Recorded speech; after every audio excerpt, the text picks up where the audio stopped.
Alejandro Amenábar, gracias por venir al Cine en la SER. ¿Cómo estás? Muy buenas, que hay muy bien. Pues estamos, la verdad, que encantadas de hablar del Cautivo, una película sobre un periodo muy concreto en la vida de Miguel de Cervantes, el autor del Quijote. Antes de entrar en por qué esta historia, ¿no?, que creo que te lo vamos a preguntar todos, sí que quería preguntarte, claro, desde Tesis hasta el Cautivo han pasado 30 años.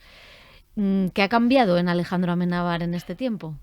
Vamos a empezar filosóficos.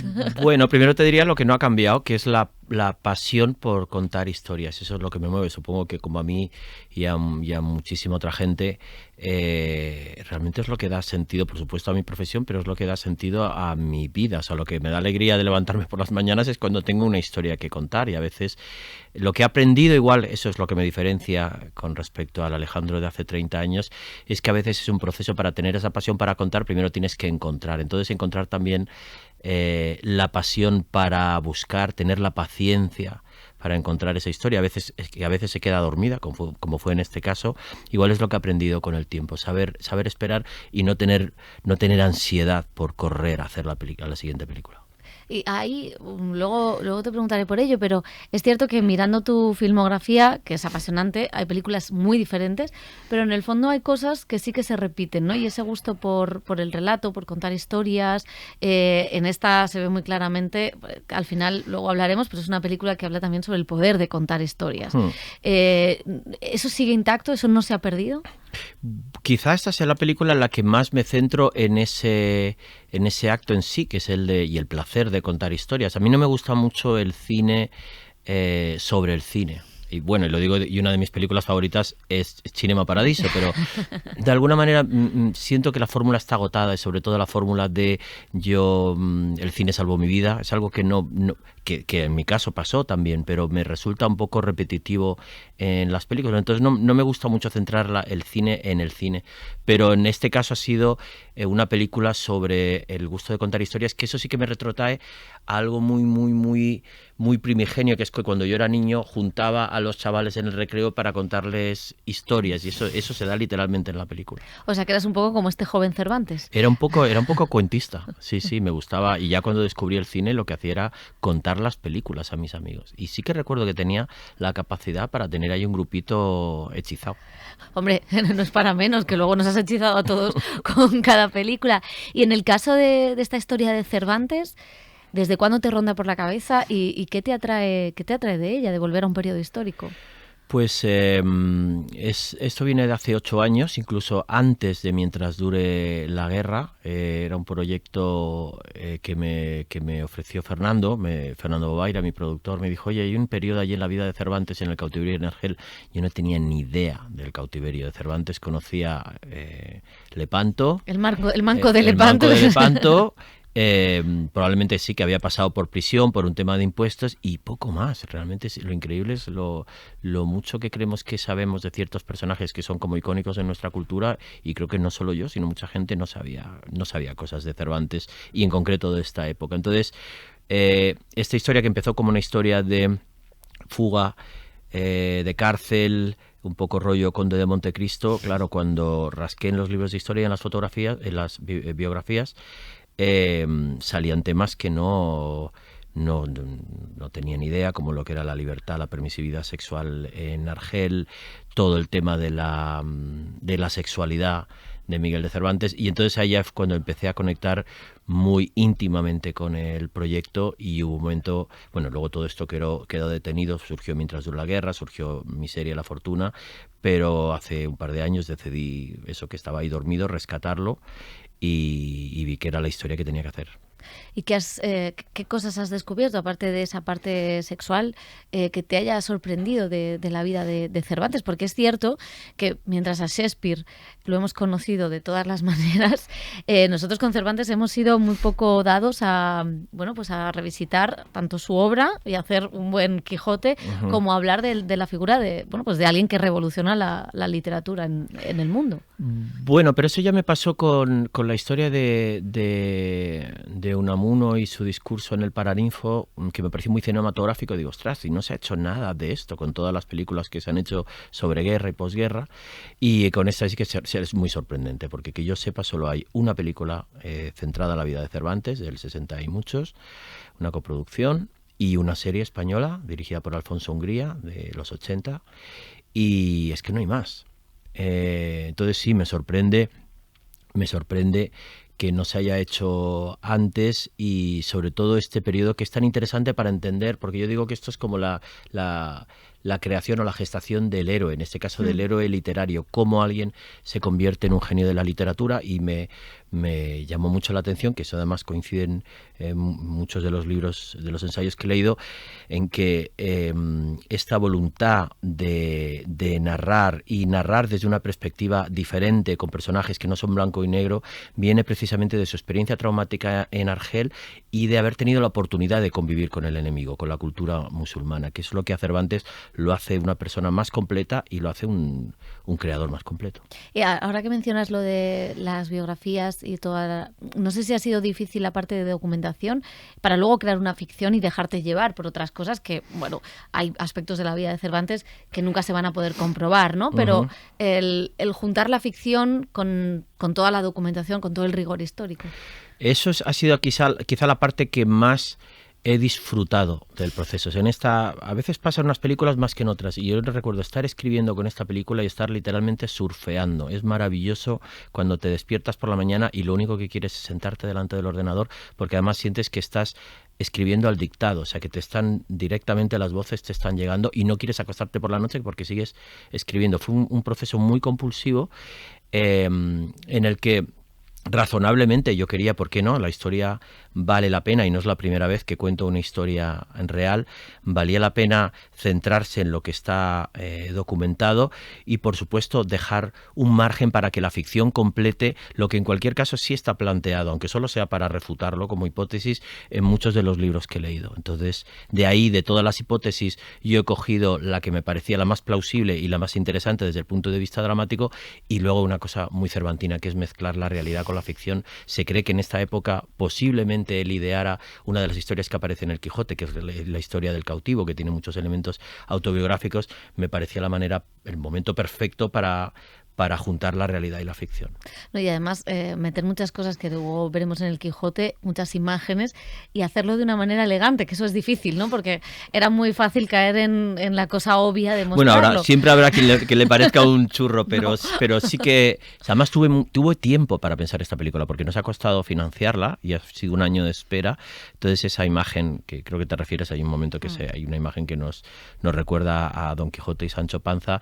Todo eso se me iba ocurriendo sobre la marcha, porque es como el vino, lo vas madurando y me parecía interesante dejar esos guiños, pues eso, como si fuera una película de Marvel que te cuenta el antes de que se convierta en superhéroe. Yo te estoy mostrando quién es él antes de convertirse en el escritor. Ojalá una franquicia Marvel a los Cervantes. Alejandro, hay que empezar por aquí, esta es la primera parte, ojalá haya más. Ojalá. Antes mencionabas El Conde de Montecristo, y es verdad que la película tiene una mezcla de muchos géneros, digamos, pero sí que está la parte de aventuras. Y el cine de aventuras ha dejado en parte de hacerse. Está esa parte de aventuras, hay una historia de amor, hay una historia de amistad, también hay un retrato social de una época, hay una parte histórica. Tú que dominas muy bien todos los géneros, pero no sé si ha sido difícil encontrar el equilibrio perfecto en que funcionara la aventura, pero funcionara también el erotismo, la historia de amor. Es verdad que hay una mezcla de géneros, y a mí me gusta el cine de género, y me gusta a veces el cine de género puro, si vas a ver cine de terror. Y en este caso sí que me daba cuenta que había una mezcla, y sobre todo me resultaba difícil buscar una referencia. Me pasó ya con Ágora, que igual su principal referencia era la serie Cosmos, pero no había una película que consiguiera pensar como referente. Y en este caso tenía pocas para lo que es la mezcla de géneros. Luego, por supuesto, si vas compartimentándolo, cuando es una película de aventuras o cuando es una historia de amor, la verdad que no me ha resultado difícil, y sobre todo luego creo que hay una cosa que unifica igual todos esos géneros, que es la música. Lo haces a través de la música, consigues darle un tono único o más homogéneo a la película. ¿La has hecho tú esta música? Sí. también. Sí, por eso digo que en ese Claro. caso me ayuda a controlar el tono de la película, porque a lo mejor estás oyendo un tema que está acompañando un momento de acción, pero en realidad es un tema que ya has intuido porque es el tema principal de la película. Y, hablando de esa libertad sexual, claro, tú descubres y rompes uno de los mitos, ¿no? Y es que en esa parte en Argel había una libertad sexual para muchos hombres, para muchos españoles que podían ir allí y vivir su sexualidad en plenitud, de libertad, sin ningún tipo sin el pecado, ¿no? Sin la Inquisición. Claro, esto es un descubrimiento bonito, esas comunidades que se creaban, y además es una parte de la historia que conecta con la actualidad, ¿no? Sí. Es ese descubrir sexual, también es la decepción de ese medio padre, ¿no? Que tiene Cervantes y que se queda un poco raro. No sé si es también algo que hace la película muy actual, muy de nuestros días. Yo creo que es definitivamente lo que la hace actual. El otro día estaba en el desfile del orgullo gay y me preguntó el periodista qué habría escrito Cervantes sobre el orgullo. Digo, pues probablemente habría estado aquí en las carrozas detrás. Tengamos en cuenta que es el Cervantes de esa época la que le tocó vivir y que por supuesto nadie podía ni manifestar su sexualidad alegremente ni hablar de ello, pero si hoy hubiera descubierto esa explosión de libertad, no me cabe duda de que Cervantes habría estado ahí, como Lorca habría estado ahí, Quevedo probablemente no habría estado. Habría hecho un soneto metiéndose con alguno, probablemente. Pero sí, es lo que para mí es lo que la conecta. Yo cuando leía, y además esto viene directamente de la crónica de Antonio de Sosa, que es uno de los personajes que aparece en la película, que interpreta a Miguel Reyán, y cuando te describe cómo eran esas calles en las que los corsarios se paseaban con sus novios, que les llamaban garzones, los engalanaban. Pues es algo muy de desfile del orgullo gay. Era una sociedad absolutamente inédita, que no te puedes imaginar en aquel momento y en medio de una cultura musulmana. Tú con tu cine, o sea, bueno, Tesis cambia la manera de concebir el cine español y cambia el cine de una generación, tanto para los espectadores, que éramos jóvenes en aquella época, como para los directores que vendrían detrás. Después con... perdón. ¿La segunda o la tercera? No, más. Es que siempre me lío. Con la de San Pedro. Mar Adentro. Mar Adentro. Con Mar Adentro pones sobre la mesa el debate de la eutanasia. Esto es importante porque el cine ya no tiene esa capacidad de poner debates. Después con Unamuno tocas un emblema nacional y consigues que una peli sobre la guerra civil guste a gente de ideologías muy diferentes. Que esto no es nada fácil en España ni dentro del cine español. Y ahora no sé, o sea, no sé en qué momento estás para hacer una película no poniendo en duda, sino abriendo la sexualidad de Cervantes, vamos a decir, que es un mito de lo español, de la cosa más heterosexual probablemente. No sé si esto te da miedo. Bueno, yo por un lado, la película no se ha estrenado todavía, pero tengo la sensación, por lo que la hemos mostrado, yo he querido indagar y he querido profundizar y me he querido mojar en cuanto a la sexualidad de Cervantes. Yo tengo mis intuiciones y he tenido mi manera de afrontar esta película, de discutirlo con su protagonista, con Julio Peña, con mi productor, con Fernando Bobaira. Probablemente sea mi primera película gay o donde la temática gay tiene una presencia muy clara. Pero lo curioso es que cuando la gente ve la película, así como yo he intentado completar las casillas mediante la ficción que los ensayos no te pueden dar, que solo te plantean como hipótesis, yo creo que finalmente es el público quien tiene que completar las casillas y deciden cosas parecidas pero no necesariamente iguales con respecto a lo que tiene que ver con la sexualidad de Cervantes. Pero sí, curiosamente, a veces los periodistas y del entorno gay me han preguntado, ¿y para cuándo una película gay? Como te he dicho, no me interesa demasiado hacer una película autobiográfica, pero esta era la excusa perfecta para abordar la película desde esa perspectiva y desde la sensualidad, ¿por qué no? Y volviendo a lo de Mar Adentro, no sé si el cine ha perdido esa capacidad. ¿Crees que el cine ha perdido la capacidad? Porque yo recuerdo el estreno de la película, no solo por lo que consigue la película, tanto en Venecia, luego los Oscars, luego aquí con los espectadores españoles, es el hecho de poner sobre la mesa determinados debates. No sé si el cine ha perdido esa capacidad. Hombre, ahí lo que tendríamos que hablar es de la capacidad de llegar al público. que a mí es lo que más me interesa. Yo siempre digo que no hago películas de espalda a los espectadores, no quiero hacer películas crípticas, quiero ser entendido. En eso consiste en mi vida, en yo expresarme libremente, pero conseguir que tú me entiendas. Entonces, en la medida en la que el cine pierda espectadores o capacidad de conexión con espectadores, por lo menos lo veo desde mi punto de vista personal, pues ahí sí que hay un pequeño fracaso. O sea, el ideal es conseguir que tú lo que tengas que contar llegue al mayor número de gente. ¿Y el tener ese éxito en muchas películas, eso te ha pesado para otras? Sí pesa. Pero bueno, luego soy lo suficientemente inconsciente para llegar a los estrenos y no pensar demasiado en ello. No soy de esos obsesos que llaman al lunes. Pareces tranquilo. Sí, soy tranquilo. No sé si tranquilo. lo eres o no. No soy de los obsesos que llaman el lunes por la mañana, ¿cuánto hemos hecho? No sé qué. O sea que, bueno, dejo que vaya pasando. Y es verdad que este país me ha tratado muy bien y que mis películas en general han funcionado muy bien. Hablabas antes del protagonista que habías hablado sobre cómo tratar al personaje, cómo retratar al personaje, es Julio Peña. ¿Cómo es la decisión de encontrar a ese Cervantes joven, que es alguien que tiene que ser idealista, pero a la vez joven, pero a la vez tener el peso de que va a ser el Cervantes futuro? No sé cómo de difícil era encontrar a la persona que podía interpretarle. Era muy difícil. Yo cuando alguien leía el guión y decía, bueno, ¿y quién va a ser Cervantes? Y yo decía, no tengo ni idea. Y la decisión a las puertas de estrenar la película, quiero pensar que ha sido una de las mejores decisiones que he tomado profesionales, porque no era una decisión fácil. Hemos cogido además a alguien que era algo más joven cuando hizo la película de lo que era Cervantes. Hubo que caracterizarlo.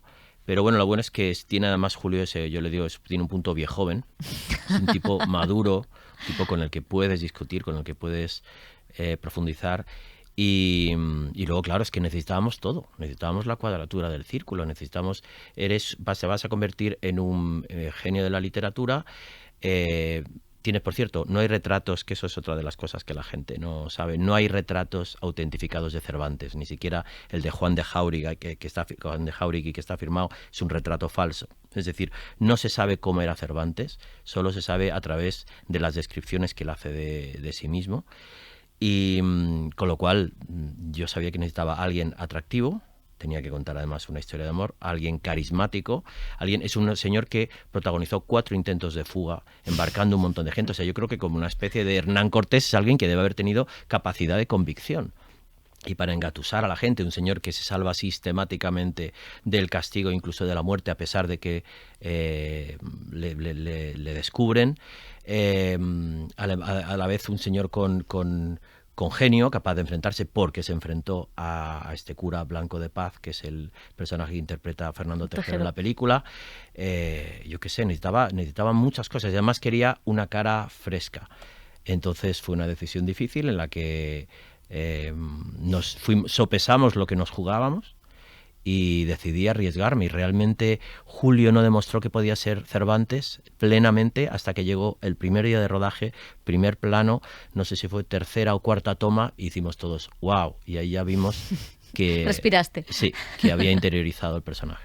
Hay otro tema que yo creo que está presente en Ágora y en Regresión, y que aquí también tiene un eco, que es el tema de la fe, las creencias y el peso de la religión, que aquí es muy potente precisamente con el personaje de Tejero, que es el que deja por escrito esas palabras sobre Cervantes que después se recogen. No sé si es un tema que te preocupa, porque se repite en parte en tu filmografía. Bueno, la religión... Yo me he criado en un colegio religioso sin ser mis padres demasiado religiosos, pero he vivido la religión, la disciplina religiosa la he vivido y la conozco perfectamente. He estado interno 10 años en los Padres Escolapios. Y sí, es un tema que me llama la atención. En general, todo lo que tiene que ver con la creencia, es decir, la religión, no solo hay religión religiosa, valga la redundancia, está la religión del fútbol, está la religión de la política, o sea, la capacidad, cómo tenemos, primero la capacidad muchas veces de autoengañarnos y cómo nuestras ideas prevalecen sobre nuestra humanidad.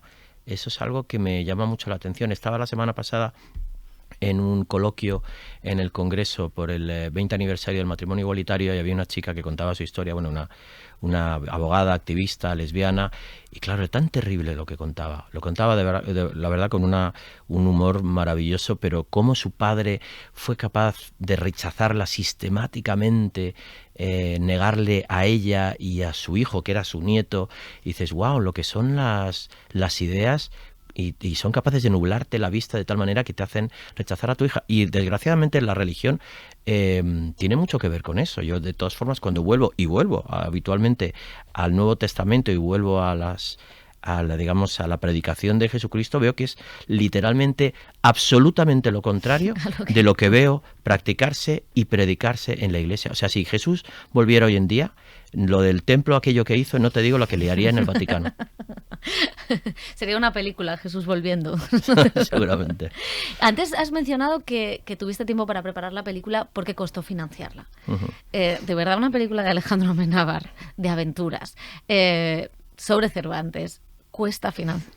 Yo siempre pienso que no me va a costar nada, y cuando llega el momento me cuesta. También la buena noticia es que lo consigo.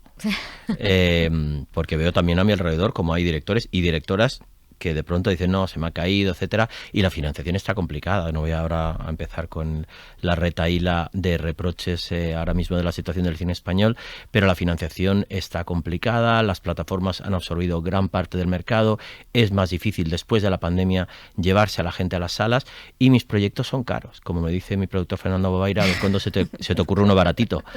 Una historia intimista. Claro. Entonces, bueno, cuando tienes que hacer una historia como esta, y luego también está el precio de la libertad. Yo, igual que Cervantes, que porque esta película de alguna manera también es una película sobre la libertad, voy siempre con mi libertad por delante. O sea, no hay nada que me frustrara más pensar que voy a estar coartado y no poder... No, me gusta escuchar, por supuesto, y me gusta la interacción, y entiendo que una película es un proceso colectivo e interactivo, pero finalmente me gusta a mí tomar la decisión final. Y eso... combinado con el dinero que necesito, hace que depositar la confianza ciega en mí, pues a veces cuesta un poco más. Y en este caso, bueno, ha costado un año levantar la película, la financiación. Bueno, por suerte ya va a estar pronto en cines. No sé si parte de esa libertad también es la que ha hecho que, bueno, pues después del Oscar, después de los otros, pues no hicieras una carrera en Hollywood.